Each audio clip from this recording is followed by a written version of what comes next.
Welcome back to some professional StarCraft 2 from the group stages of Dreamhack Valencia 2022. We have a best of 3, a high-flying Protoss versus Zerg, between two very different sorts of players. One of the few times we get to see them clash in these offline events.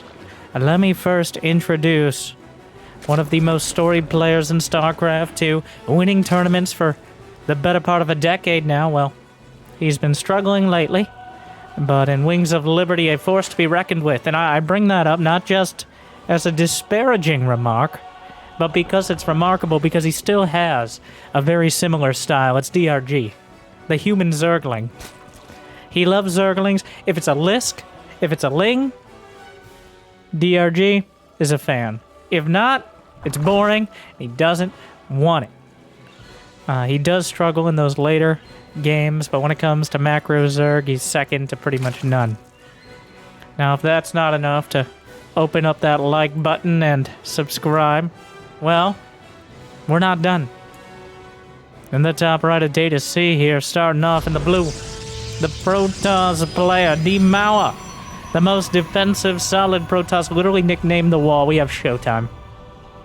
Now, you don't get nicknamed the wall because you have a flashy, aggressive style.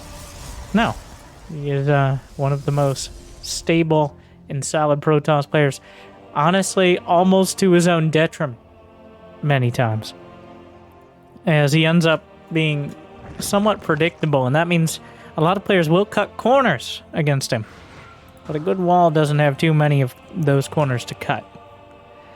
A lot of attacks will just bounce off or break against him until he can march across and claim victory.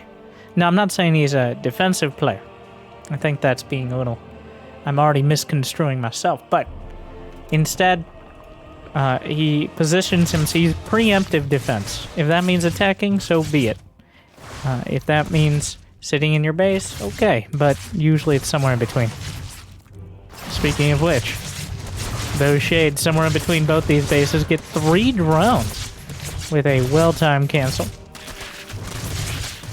And that means, 1, a good scout. 2, 3 drones is nothing to scoff at, though 2 adepts is a bit costly.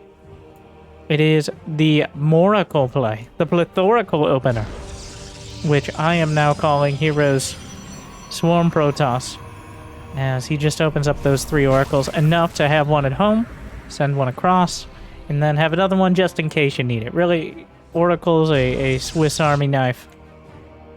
You can... There's a wide array of options for him. And the best Protoss players use all of them. Honestly, I'm partial to the Stasis Workplace while we're on the Oracle point.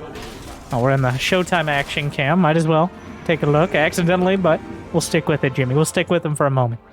Those first oracles coming in, looking for an opportunity, burning a few drones, even burning through the spore. Another one finishes up, adding some more adepts back at home. A robotics facility is the choice immediately. Another oracle finishing up third base being set.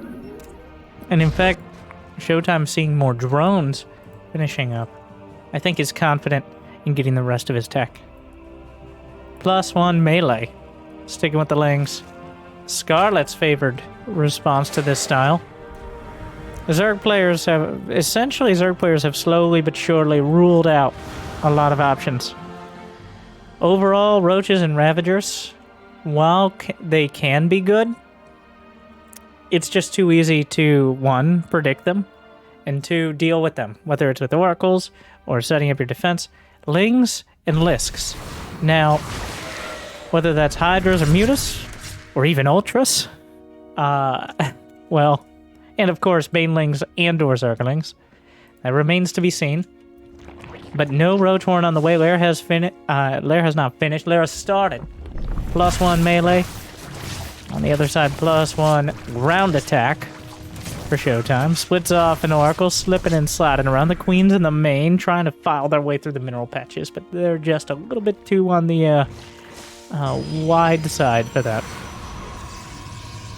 It's like Adepts baited out some lings, but able to shave back home in time. Showtime at a comfortable 60 2 drones. Nope, not drones, probes. But easily confused because almost exactly the same number for DRG. All right, a roach horn is on the way. DRG decides he needs a more stable option than just the Zerglings and Banelings. Now, there's already an Immortal out, so Showtime is preemptively setting himself up. Well, I was gonna say he wants him to see the roach horn. It's a fake! But a revelation literally spots the spire, so... Mutas! Potentially. Now we play the game of Tech Chicken, where a spire is in production. The oracles can continue to come in, try to get a tag on it. Even though there's a Stargate, you don't really want to be building phoenixes if you're up against a big roach attack.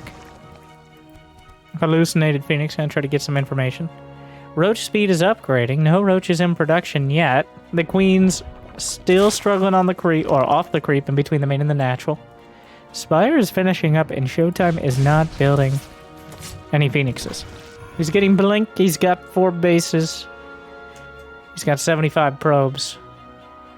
But no phoenixes on the way. The Overseer is sitting here watching like DRG's. I didn't even notice. Showtime didn't notice. DRG's sitting here on top of the tech tree looking down on it. He sees everything. He sees the Stargate. And by sees everything, somehow he missed the Dark Shrine. It's 1 pixel out of vision. Oh my. Disruptor? Scouting Disruptor. Wow, even Showtime making the classic mistake. The Disruptor rallied. Fires off on some lings, but overall, don't want to lose a Disruptor to Zerglings. Don't make a habit out of it. And in fact, actually just adding the Disruptors in, Showtime is pretty convinced this is indeed roaches, but not a single roach has been produced for DongRaeGu. He's got 11 mutas and muta upgrades. +1, and now this will prompt the production of some phoenixes. It was not a bluff. It was not a fake. Okay, there are a handful of roaches out. DRG, I think, did whatever he could to convince Showtime that it was indeed roaches, while banking up money for the Mutalisk. And without going Ravagers or Banelings, he's banked up enough for, what, 15? Right off the bat, and since Showtime did not call the bluff, well, he did call the bluff, except it wasn't a bluff, and I'm quickly running out of ways to describe exactly what's happening, but Disruptor shot chunks into the roaches. They do have speed, but not nearly fast enough. The Mutas into the 4th.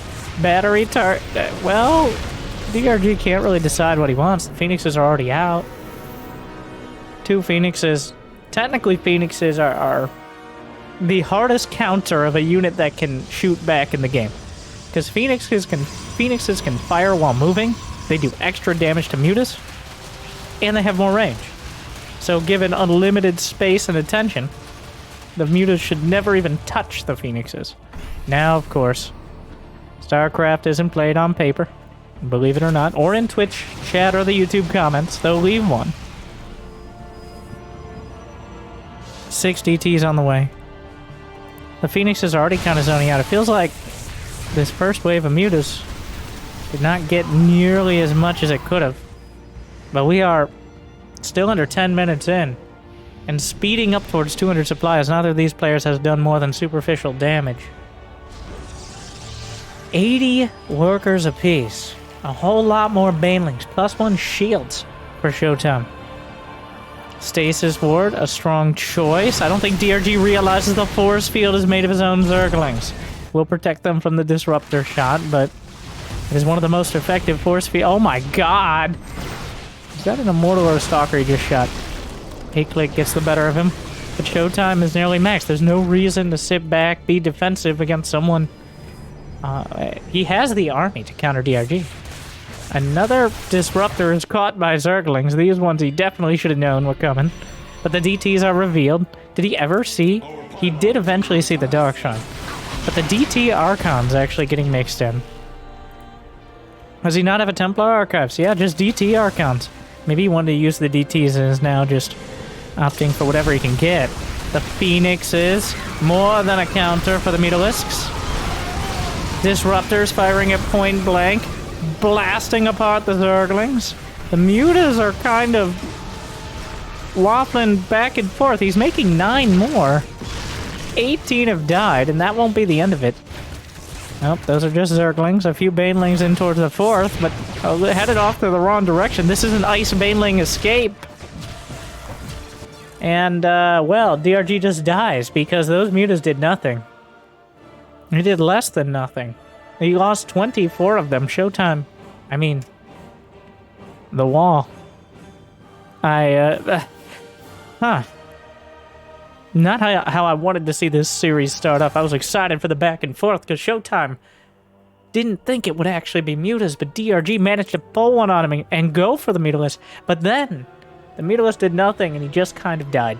So hopefully he can pull it together in game 2. Going straight to mutalist is optimistic, but not particularly effective. Unfortunately, Showtime, he didn't even prepare. He saw the Spire and didn't believe him. And you know what? I think he was right. He was right to ignore the mutalist. Because a Protoss on that economy, part of the best time to use mutas is when you can control your opponents, either their economy or their tech. And one kind of goes hand in hand with the other. What do I mean? So when you go Roach Zergling, you're forcing their army into this anti-ground, maybe more disruptors. Maybe use that to deny the 4th base. And now they're more focused on this anti-ground army. Maybe they're concentrating a lot of static defenses at the 3rd. When you go straight to mutas, though, and don't really force out much of a ground army, and Showtime made one, then they already have the base amount of units to deal with a ground army, and they can just fill in the Phoenixes or the Archons. I do think the mutas maybe could have head to the main. Or, well, pretty much anything, but, like, kind of killing a shield battery at the 4th, and that's it. I think we've all been there, Zerg players. At least theoretically or realistically, for those few of you who actually play. But overall, a lot of the time, mutalists seem like a good idea right up until they're across the map dying to anything. And then you're like, well, so now I have 14 of these. And what am I supposed to do with them? Because there are so many, between Archons and Phoenixes and shield batteries and all that, there's no room to get damage done. In Legacy of the Void, you start with so many workers that the tech tree progresses so quickly. Anyway, it wasn't. This is a whole long-winded, time-filly way to say the mutas. Wow. Exciting. Maybe not the best choice. Showtime. Well, Showtime. I'm going to make a bold call and say it's a Stargate. Thank you, thank you. Pick up your phones. I'm calling it. You guys have phones, right?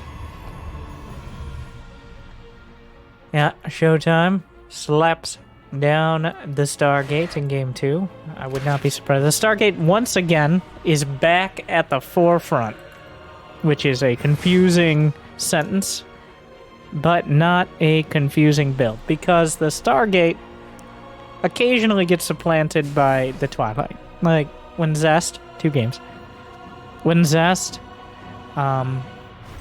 popularized a wide variety of builds, whether it was the Archon drop or the Adept Glaives, and very occasionally Blinker Charge, the Twilight will become a popular straight-up opener.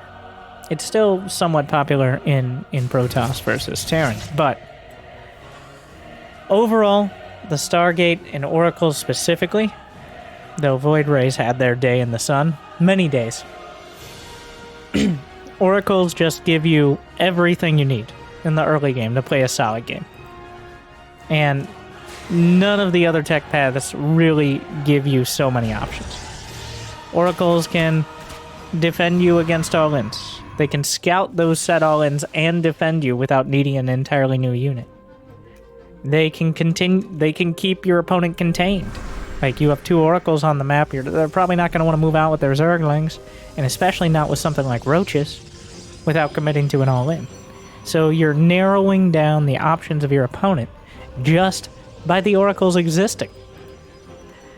And while that occasionally has been the focal point of like the German taxi build. The queen drop, we've seen some players attempt, or even just straight up queen push across the map with the nerf to transfuse. The fact that queens cannot transfuse off creep.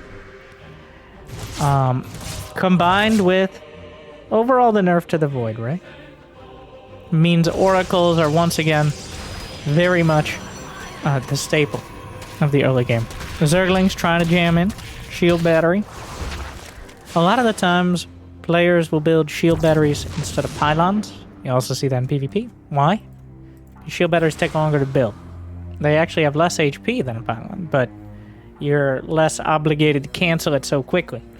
So that is usually why the shield battery defaults as the choice. Well, +1 on the way. Twilight, this time skipping the robotics in favor of the more gateway-heavy Blink. DRG. 57 drones, adding some more +1 melee attack for the Zerglings. Did he lose an Oracle, or he just has one at home? Oh my god, I can't count. I thought that was 2 Oracles. But what a revelation it was when I saw 3. Yes, I know how to count. Get on my level. Which level is it? Well, you'll have to learn first.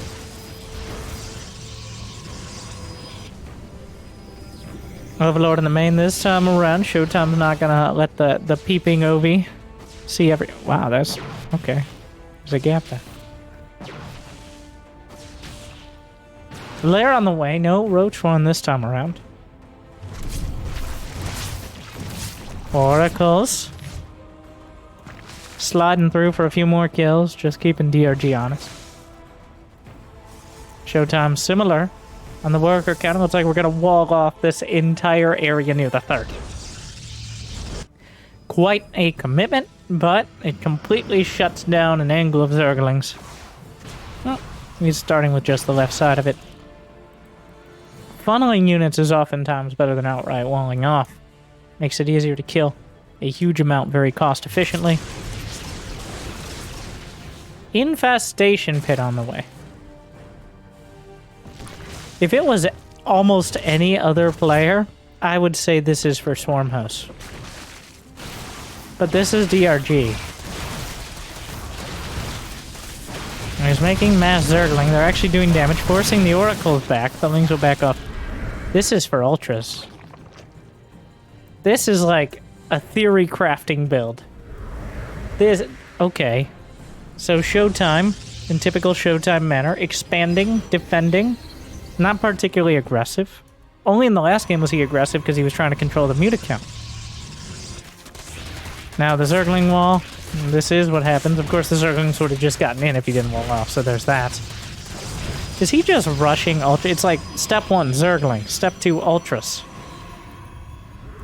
No, he doesn't have a Spire. No Hydra Den. It's just Ultras. The absolute madman.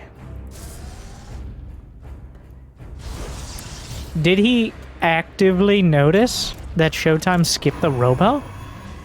Because with no Immortals, yeah, Blink Stalkers are okay, Stargate units can help, but that's a lot of Lings and Bane. The Oracles come back, but the Banes are already crashing in, and any amount of damage done at this stage is going to be incredibly helpful. There's no shield battery, even the Archon gonna die. Storm on the Archon kills it.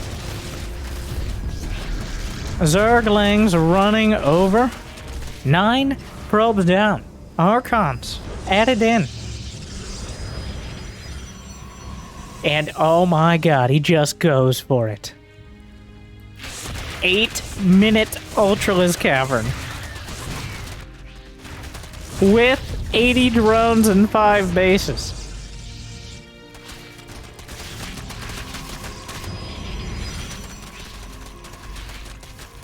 Alright, Banelings. Storm's great. Showtime is ready for it now. Was there a spot? There's a spot on the infestation pit. You know, I would say Showtime might have an idea of what's coming. But he hasn't added on. He does not have a Robo. You need a DRG has kept such control of the situation. Showtime's at 85 probes. That's too many probes. You gotta stop building probes and start building robotics facilities. He might have the income, but he's not gonna have the units. I'm actually loving the choice. And this is... There's one thing about DRG that makes him so fun to watch. He commits. Like, last game, he committed to the mutas. Yeah, when he got there, he's like a dog chasing cars, alright? He's like, well, now what? But he chased that car and did other... I guess Zerglings are kind of like large feral dogs. And maybe only slightly cuter. Anyway, speaking of large feral dogs, Ultras in production. That was awkward. 2 Ultras on the way. Free 10 minutes. This is building... This is getting to a hive. And getting an Ultras cavern. And starting Ultras. All before 10 minutes. These are some of the quickest, if not the quickest Ultras, probably in the entire tournament. If not in pro play this entire year. Oh my. Alright. The queens are here. Hero Lisks! He's gonna use the queens to transfuse. The creep is already pushed to the front. Showtime. Now, if anybody can hold this sort of attack, it's been a bit of a rough go, but Showtime does have all the tools at his disposal. He's got decent upgrades. He's got a good Sim City, which is very important because the best upgrade for Ultralists would be a diet upgrade, as they struggle so much to actually get into these tight spaces. The Archons just willing the Zerglings to run in. Not gonna happen. The queen count, 9 queens, 2 Ultras, 4 more on the way. These are not paperless. He's got chitinous plating done. The armor is insane right now, but the storms and the oracles don't care very much about that. Immortal's finally showing up to the party. Is it too late or is it just in time? The first Archon melted. Static defense, just pylons, like blocker pylons. These are linebacker pylons right now. Or, is that the correct football terminology? Either way. Ultra's busting through. Going for the quarterback. Will he score the touchdown? Or is he going to get stuffed at the goal line? At least one of those made sense. Transfuse on the Ultras. Trying to melt through. Showtime. Nothing at his third to defend. 1 Immortal left over. He's got 92 probes, so his army supply is kind of tiny. 9 gateways. He could use a few more. Just chopping through the gates. For now, Showtime is holding, blasting through the Ultralists. The Immortals doing what they do best, looking for those large targets and taking them apart. The Zerglings, though, get underneath and start tearing them down to size. Showtime busts through with the Ultralisks. I wanna... One more time. I need to... Jimmy... Oh, you got the right... If you could allow me this.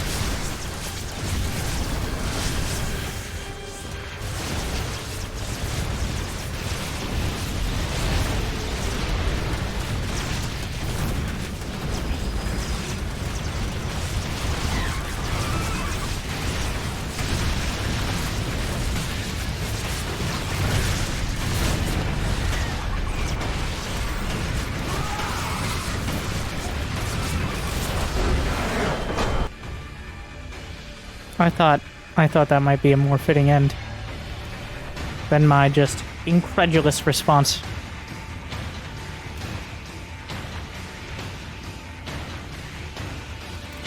And that ties us up at 1-1. DRG breaking out the Lisks 2 games in a row. And you know what that means. There's only 1 Lisk left to risk.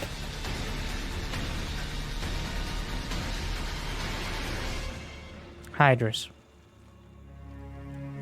I was trying to come up with something more clever, but that's what we ended up with. We'll see if he pulls a Hydra and leaves early. Okay, stop, reset. Jimmy, edit it out. Edit it out. No one's gonna like and subscribe. Just... I don't care how long it takes to render.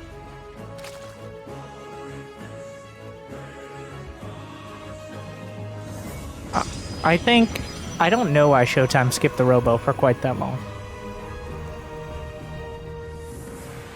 I'm trying to think of what unit composition or what style he was going for that really required delaying the Robo so much. Honestly, I think he just got a bit greedy with the probes. 90 probes, too many probes. Okay, I'm gonna come out and say it. I'm gonna be so bold and say 90 probes is too many probes. It's probably too many drones in many scenarios as well, as you need to have the army supply to compete. If Showtime could have filled in, well, more army more quickly, he almost broke the ultra push. And then I would have loved to see what happens in the back and forth. But unfortunately, both these games have been decided by whether DRG's committed tech choice breaks through the wall. Literally, figuratively, both work. Will the trend continue? It does come down to the Zerglings. It's not just the Ultras. The Ultras themselves. Mass Ultra is one of the easiest things to deal with. You could probably, on your Protoss Xbox 360 controller, you could target fire those Ultras with relative ease. The Zerglings, on the other hand, especially when there are no Archons or Storm, the splash damage is needed to clear them out. And those adrenal glands, cracklings, just shred Stalkers and Immortals. Of course, the Queens don't take no guff either. They don't take extra damage. They're not armored. They're not light. They're just right. And that means Stalkers and Immortals struggle against them too if it ever comes to it. And that's part of what made the Queen pushes so strong while the transfuses were available.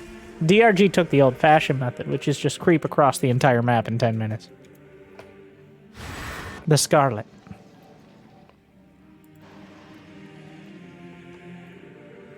Well, we got a Stargate on the way, to the surprise of no one.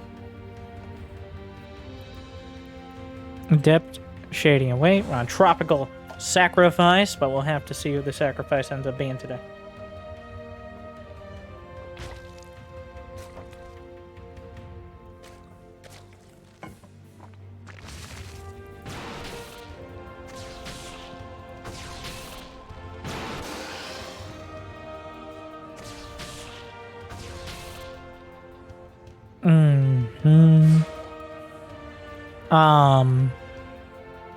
Hello? I'm sorry, I was settling into that. Yeah, that is a pervert pillar. I think Showtime's a little surprised. No, he's not. I'm dumb. I'm the one who's surprised. It's a little bit off to the side on this map. Each map has their own quirks with it. Is Showtime cheesing? See, this is game 3. A bit of an uncharacteristic move. Honestly, I didn't think his style, like, I don't think DRG has his number. I'm a little surprised to see this. Though, he set the scene. Winter, you can't have it both ways. You can't criticize Showtime for being predictable and easily countered, and then criticize him for cheesing. You can't do both. Well, I can, and I will, but now that I think about it, I've talked myself into wisdom yet again. This is perfect. Like, he's showing every bit that same style. So how does DRG know?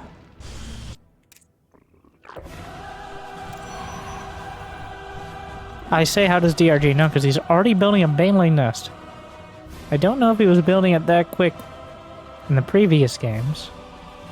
He's getting more lings. Like,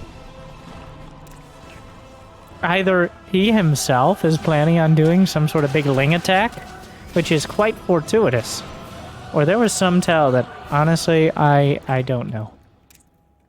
No, it looks like he actually wants to cancel the base, which is, well, Banelings are not great for Adepts. It comes down to the micro. Adept splits are relatively simple to do because, of course, you have the shade and can pre-split. But Showtime is walking right in. I think DRG's starting to realize, like, wait a second, there aren't really any oracles out here. There's just the one. The Adept Shade in. There's no banelings yet. +1 melee's a long way off. The queen's trying to... Don't get up! Get out! One of the queens assassinated. Well, Showtime with another shade. The banelings, he's not going to be super hyped to see that. But he shades... Oh, doesn't commit. 2 Adept Shade in, a little short, but gets 8 drones so far total. DRG down to 51. Sentry's back at home. Even Showtime's cheeses are super macro. Upon seeing all those Zerglings, he immediately started warping in sentries. Where the hell is the Oracle? On the other side of the map. That Oracle going to become even more important. It's the only one right now.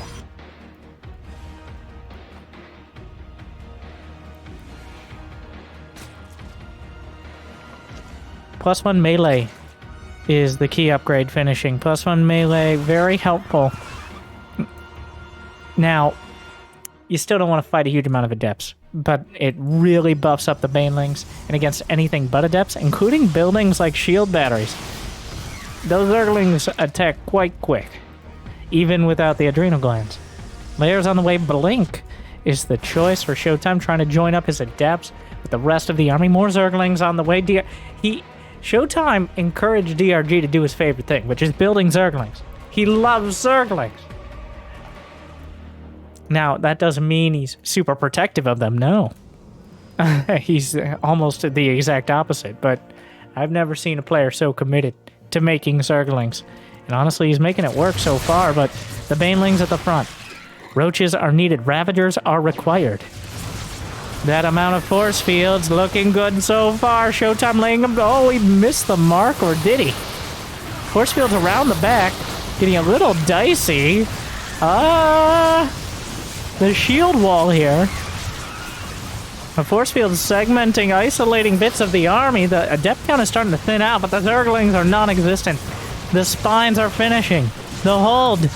DRG is desperate right now, but he is not panicking. Very important. The Adept shade through. I don't know about that. That was the front line there. The Ravager's finishing, but the Adepts are cleaned up, which just leaves the Stalkers and the Sentries. Which means not very much at all. Showtime with a nice amount. 69 probes to DRG 71 workers. How did that trade go? Well, interesting. Showtime's lost a lot more gas, but DRG's lost a lot more minerals, which does make sense. Robotics facility on the way. 4th base attempted. DRG rips it down immediately. Looking for the natural. Shield battery well placed. Great positioning on that shield battery. Not the most exciting thing ever, but very important. Especially if something like Mutas comes in or Ravagers try to break through. Charge is vulnerable, and this is what happens when you put your Twilight Council out on the map. Sometimes it dies.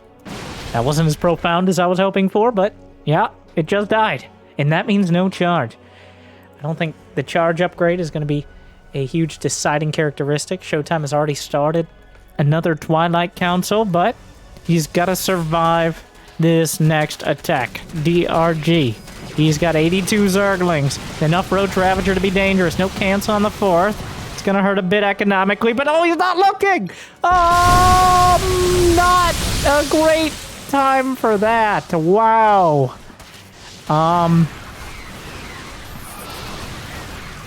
Wow, there was a pause. There was a pause at that exact moment. I don't know who paused the game. And I think it very much matters who paused the game there. I hate to be... Oh, wow.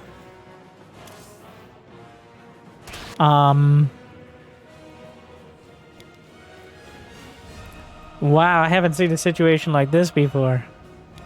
At least, well, in a long time. Because remember, this is a LAN event. Wow, are you, the game was paused right there. Are you insane?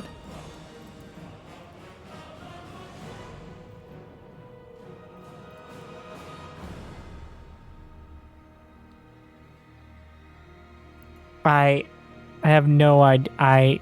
Okay. Well, that's kind of an insane timing to pause. I think, based on this, it was actually DRG who paused. But, I mean, the pause happened when it was already too late to pull. Based on this, so we're seeing the text. This is a replay. Obviously. We're seeing the text the moment it was unpaused. So a split second, like literally the instant after it was paused, we're seeing. So, you know what? I take it back. No matter what, even though this is happening, it's already too late to deal with it. So the pause actually happens when the banelings are already, you know, this. There was no running away. In fact, if they were micro better, they probably would have done more damage. But oh my god.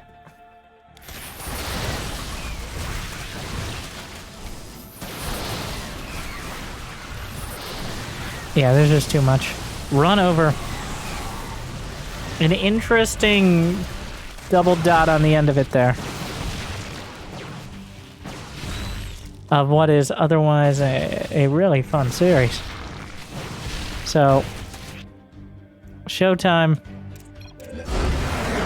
looks back at his base, looks forward at all the Zerglings, says, you know what, that's not it.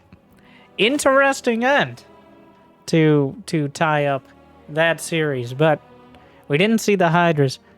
But DRG, once again with his commitment to Zerglings, takes it 2-1, and Showtime honestly kind of played into his hand that last game. What do you think? Ultralisk Rush, real strat, or just lucky? Pause, tactical, or just coincidental? Maybe I'll have to look up. Maybe somebody look it up and leave a comment. Who paused if it was cast on the live stream? I don't know. Oh my. Drama. But the real drama is an 8-minute Ultralisk Rush. That was pretty insane. Thank you guys for watching. I hope you enjoyed. Check out these video. Jimmy, put the videos up, Jimmy. Oh, yeah, that one. Oh, that one too. Over there. Recommended would be great. Thank you for watching. I'll see you next time. I hope I made your day a little bit better. Good luck, have fun. Stay chill.